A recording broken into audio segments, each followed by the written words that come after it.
Today I also wanted to talk about Chaos, the video game, also known as Stranger of Paradise Final Fantasy Origins Trial, that we got to play shortly after, well, not really shortly after the Square Enix presentation, because it was actually broken after the Square Enix presentation.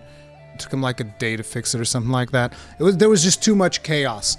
There was too much chaos going on in that trial. Footage that you guys are watching is actually from the first time that we played it here on stream. And I wanted to take some time to really think about Stranger of Paradise so that I could actually give some maybe usable feedback, because this is kind of a weird one. Like, I'm still fairly of the opinion that this game might just not be for me. I'm not 100% sure. Or it could be that the game, very much like Nioh, just doesn't demo well, because it is important to mention that this game is developed by the same team that makes Nioh, which is Team Ninja. And the first time I played Nioh, I also didn't like it, and I seem to remember that the first time I played Nioh 2, I also didn't like it. It's weird. It's this weird thing that I have with Nioh, that I just feel like the demos, they don't demo the game very well. You have to actually experience the game itself to actually start liking it. I don't know if they do balance differently or what it is about it, but there is something weird about it. Why does the goblin have so much HP? I was playing on hard difficulty. Because I wanted to really put the game through its paces. I also played through it on normal just to see the difference, and after playing through it on hard, normal was just a complete breeze. It wasn't even remotely challenging. But yeah, there's just something about the Nioh games in me that caused me to not usually like them when I play through the demo. So this could be that case. I'm just throwing that out there. Maybe that is the case or not. Either way, let's start by talking about the visuals. And in my opinion, the visuals of this game are terrible. Like, the game is running on a PlayStation 5. The demo, as far as I'm aware, was exclusive or is exclusive to the PlayStation 5. So the way that the game looks, just there's not a whole lot of excuses there, as far as I'm concerned. And right now we're actually like doing inventory and whatnot. Let me actually swap. One of the biggest things for me, even just besides the fact that, you know, from an art style, it doesn't look very good. Resolution is terrible. Like, this is only running at 1080p on the PS5, and for the visuals that it's sporting, I feel like it could be running at a higher resolution. And even then, despite the fact that it was at this resolution, there were also issues in some scenes later on when we're at the bridge, where like the game had a lot of dropped frame rates. And there's also the fact that there's something about the special effects that are on screen will sometimes cover up the screen so much that you can't see anything. Like, I distinctly remember when I was fighting the final boss of the demo, also known as Chaos, that basically he would do a couple of attacks that would fill up the screen with so many effects that I wouldn't be able to parry the boss's next attack because I couldn't see anything. I was just like, what's happening? So there were times where there's like big AoE spell effect on screen, and then immediately after that, boss does like his grab move, which he basically zooms to you, grabs you, and then does like an explosion or whatever it was, deals a ton of damage. And I couldn't see it. I couldn't even see that that's what he was doing, because there's just like so many effects on screen at the same time. So, you know, I feel like there's a problem with the visuals there that they need to address. Then another thing that you'll notice in this gameplay is that this game is dark. And I'm not talking about like thematically, I'm talking is just really friggin' dark. I don't know what the idea was. At one point, I even just, not in this footage that you're watching, but at one point later, I actually just put the brightness all the way up to maximum, and the game was still dark as hell. It was just as dark as the stuff that you're seeing here, where you could barely see your own character. And I'm just like, okay, look, there's something wrong. Maybe the person who was doing the color calibration for this game, maybe they had a busted monitor that had gamma set up all the way to maximum or something like that. So they're like, this looks great. When in fact, it's too dark. Like, you know? it was literally darkness so thick you can taste it. So I don't know what was the deal there. Hopefully they can fix that stuff out. But yeah, in terms of sounds, I thought the sounds were okay. I thought the soundtrack was actually the highlight of the demo. It's got some pretty cool soundtracks, and they seem to ramp up as you are doing combat, so it's a little bit dynamic there, and I'm a big fan of dynamic soundtracks, so that was cool for me. But yeah, the soundtrack, really, really good. But then comes something that I'm really conflicted about, which is the gameplay. Now, I found this gameplay to be interesting. It's got a lot of stuff that they brought over from Nioh, specifically the way that like combos work and that you can customize combos, because there's like a skill tree that you go down through and you can unlock combos that you can then place in specific spots of like your combo chains. So for instance, you might have a combo for R1 and R2, and then you can change that to a different attack, and then you can have another combo at R1, R1, R2, and then you can have another one for R1, R1, R1, R2, and then you can have a different combo for just pressing R2 or holding R2, and you get to customize all of those. And then you can also have like a special combo for after you parry an attack, which parrying, by the way, is there's two versions of parry in this game, because one version of parry was not enough, so you can parry by blocking at the very last second. That's a parry. And then you can parry by using an ability called Soul Shield, which is what I think is what they're trying to design their whole combat around, is the Soul Shield, which is a mechanic where basically you're able to parry almost anything that the enemies do. There are some moves that are unparryable, but after you parry, that is going to increase your mana gauge, which is what you can see on the bottom left-hand side. And your mana gauge is what enables you to do like the special R2 attacks. Everything that you do with R2 usually takes up mana. So you have to constantly be parrying, or at least be killing enemies in order to have mana. Now you'll notice that in this gameplay, I'm right now full mana because I actually have no idea what I'm doing. I was still learning how to play the game. So you were supposed to be using that mana like I did right there with the piercing thrust. You're supposed to be doing these moves to spend that mana so that you can then kill enemies faster and get more mana by busting their break gauge, which is like a stamina gauge that shows below their health. And after you break their gauge, you'll be able to press circle, and that does an execution type move, which is called, I think, Soul Burst. And when you Soul Burst, you're also going to get mana. So the whole idea here is parry things, steal their energy, because, like, for instance, if you parry a fire spell from this bomb right here, you will actually gain that fire spell for a little bit that you can shoot it back at the enemy by pressing square without spending any mana. You get like 3 charges of the fire spell. Like right there, I was trying to grab it, but I missed the timing on Soul Shield. Now I think that this is interesting. Like right there, I picked up the fire spell and now I'm casting it back, right? I think that mechanic is interesting, and there's definitely some mechanics in the combat that are interesting, like job switching. You can dynamically switch your job by swapping your weapon. So you can equip 2 different weapons at any time, and you can swap between them, and that will enable you to swap jobs. So you can be, like right now, I believe that I'm playing, it's not a warrior, it's the other class before the warrior, whatever it is. Some kind of a fighter or something. But, you can swap between classes, so I can be a warrior and the mage, and then I can just like swap to the mage, and I will have mage abilities, and I would be able to cast spells and stuff like that. At this point in the demo, you haven't really unlocked that option yet. And then these jobs evolve as well. So again, I don't remember what the exact name of the starter, Marauder? I don't think it's Marauder. Marauder would be in 14. I don't think it's Marauder in this game, but either way, there's like a starter job before warrior.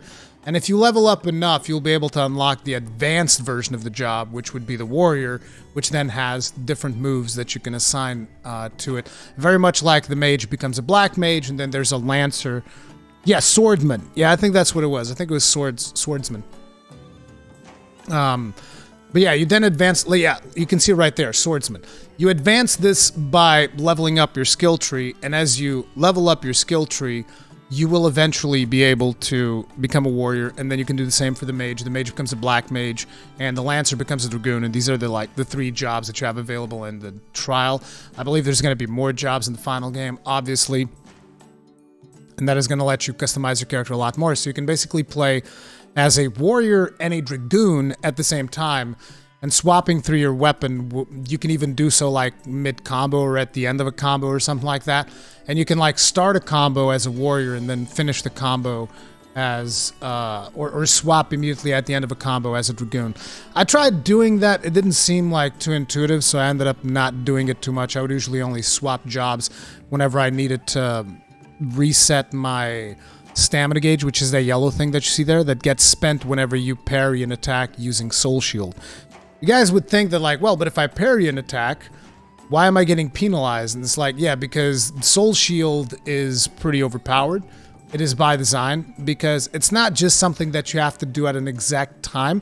It has a certain window that you can keep the button pressed in order to delay how long you're going to be parrying for. And that makes parrying a lot easier than it is in other games. So the vibe that I got here with all of these mechanics that they put in place is like, we all know that Nioh is a game that is very much inspired by the Souls series. They just try to put like their own spin on the combat and they try making a much more challenging game. Well, if Nioh is heavily inspired by the Souls series, I would argue that Stranger of Paradise is more inspired by Sekiro. And that the whole point is for them to try to get you to parry as many things as possible, like you kind of do in Sekiro. You're constantly trying to parry. The problem is that that becomes really weird when you're fighting multiple enemies, because you want to try to do this precision combat and you want to try to take advantage of like all of these mechanics and combos that they put into the game. But then in certain situations, like there's a situation further ahead where there's, I think there's like 7 or 8 wolves or something like that, and they just throw all these wolves at you. And you're just like, well, what the hell? Am I supposed to just like parry all these wolves? And yet, yeah, you can like backtrack and do, but it feels clunky. It feels awkward. It doesn't necessarily feel very good when you're in those AoE situations. However, if you're playing the mage class, then you can just like do a really big spell, charge up a really beefy spell, and just AoE things to death and blast them to pieces. I'm actually going to skip further ahead here because I ended up doing some grinding. Like you can see the wolf sequence here. And I'm just charging up a spell to try and do AoE damage. And here, I still don't necessarily know what I'm doing, by the way. I'm just experimenting with spell casting and trying to figure out a way to progress forward in the hard difficulty, which was very challenging until I came to grips with all the mechanics of the game. As you can see, got ourselves killed right here. But, that's the thing. Dealing with AoE situations becomes kind of awkward when you have this kind of attack. Now, you can also block, but block almost feels like a punishment because there's a lot of chip damage. So, yeah, I don't know exactly what their design decision was. And then I thought that the balancing of difficulty was a bit of a mess whenever you went to play the hard mode, particularly when you're fighting the last boss where literally any hit that he deals to you takes you below 30% health, and you're just like, whoa, okay then.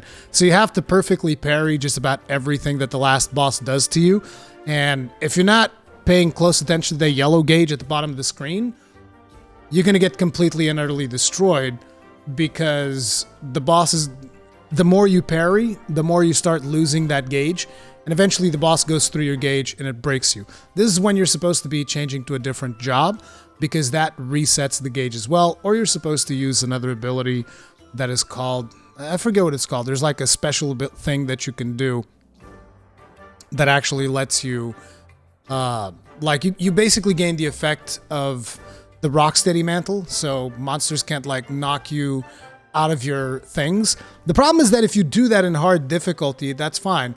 We can't knock you out of your spells, we'll just kill you, because you still take a crap ton of damage while that thing is active, so it doesn't really matter that much. It's like, yay, I'm not going to get interrupted, but holy crap, I'm going to die real fast.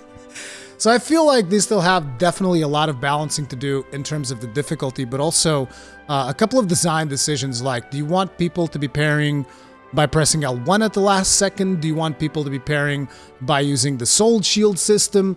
Do you want people to be, really engaged in these 1v1 combats by trying to parry everything? Or do you want to throw 10 different enemies at someone at the same time, And then there's the companions, because this game, you're always playing it with 2 companions. And If the AI of these companions in the demo and the damage that these companions deal in the demo is any indication of what they have planned for the final game, my advice is get rid of them. Just straight up remove the companions. I would rather not have anything there, because right now all they are is an illusion. They're an illusion. Like, they're not even there if you really think about it. They're just like there to make combat more awkward, because you end up like you end up in situations where the enemies will choose to attack them instead of you, and you're trying to parry the enemy's attack and you end up wasting it. And the damage that they deal does not make up for the fact that they throw off your parries and all of these other things. I think if I had the option, I would probably just like disable them in the demo. They are terrible. They are atrocious. They're so bad. And most of the times they just sit around doing nothing. Like right there, look at the guy with his fists up. Look at what he's doing. Nothing. He's just dancing behind the other guy that's trying to fight the wolf while I'm casting spells. Like, look at him. They're just like sitting here waiting, and I'm going to cast a spell, and I don't think they're even going to go after... Okay, here they go. After the alpha wolf. Oh my god, no. They changed their mind. They're like, no, let's actually not attack it. No, I was going to attack it, but I changed my mind. Yep, no, let's not do that. No, let's come back. Yep, no, we better not kill it. It might die. You see what I mean? Like, there's some serious problems with the AI on these companions. And this is like, okay, this example is weird because I'm casting from range and the wolf isn't doing much. And I was like, whatever, I just want to advance because I'm playing in hard mode and this is being annoying as hell. So it was whatever, right? Let me see if we have some frustrating boss fights up ahead. Oh, this part was terrible. This, besides the bosses, probably one of the hardest sections of the game. Once again, notice that my companions do absolutely nothing. They're going to get themselves killed real fast anyway. Don't worry about it. At this point, I didn't really even knew how to deal with the bats. The bats are like annoying as hell in hard mode. But yeah, it's like, I didn't think that this demo was particularly good. And I hope that they're taking a lot of feedback, and I hope that they improve it, because ultimately, some people might think that I just like dunking on games for no reason. That is not the point at all. As far as I'm concerned, I just want games to be better, and I want games to improve as much as possible, which is why I wanted to do this and talk about this on stream and potentially making a highlight of it for a video or whatever. Because it's like, you know, I just think that there's a lot of things to break down here. I think that developers have a lot of decisions that they need to make. Here's another thing, like the Diablo loot. Why do all of the recent games by Team Ninja seem to have this Diablo loot, you know? I don't think that this is needed in a game like this, because this is exactly what it is. It's just like Nioh. Remember, Nioh had the Diablo loot? I was never a huge fan of it, because what ends up happening with a loot system like that is your character feels incredibly underpowered, and the game feels hard as hell at the start of it. But then eventually, if you start working on a build, and your build comes online, the game just becomes super easy to beat. And it's this binary difficulty that you end up getting with these games, where it's like, it's really hard at the start, build comes online, and you just smash through everything. Like Nioh 2 was the same thing. I was trying to make, what was it? I was trying to make like the hatchets work in Nioh 2, and the hatchets were terribly balanced. It was just not a good weapon as far as I'm concerned. And I've heard a lot of arguments about this. You're not going to convince me otherwise. But, you know, I made a build specifically around the hatchets, felt terrible. And then eventually I was like, okay, so let's make a build around the axe. I made a build around the axe, and I just trounced the whole game. I just literally destroyed everything.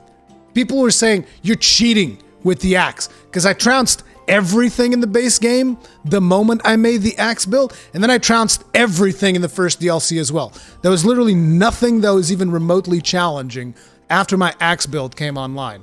And I got a feeling that this is the same direction that this game is going to, which is fine if that's what they want to do. But, you know, that's just something that I don't dig very much, which is why I ended up not playing that many of the Nioh DLCs, because, like, it's not that fun if I'm just going to go in there with a build that feels broken, and I'm just going to smash through everything and destroy everything, you know? So, yeah. That's kind of like how I feel about Stranger of Paradise, Final Fantasy Origin.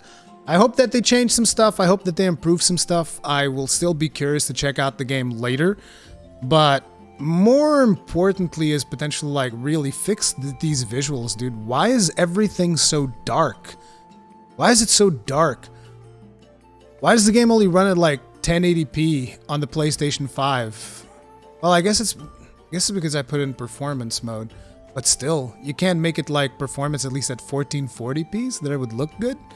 I don't know, dude. There's a lot really to unpack with this, and luckily they did have a form at the end of the demo. And if you happen to have played this on PlayStation 5, I would advise you to fill out that form to give some feedback, and hopefully they'll act on some of that stuff. But we'll see. We'll see what they think about it. We'll see how they feel about it, and I think it'll be interesting at the end of the day.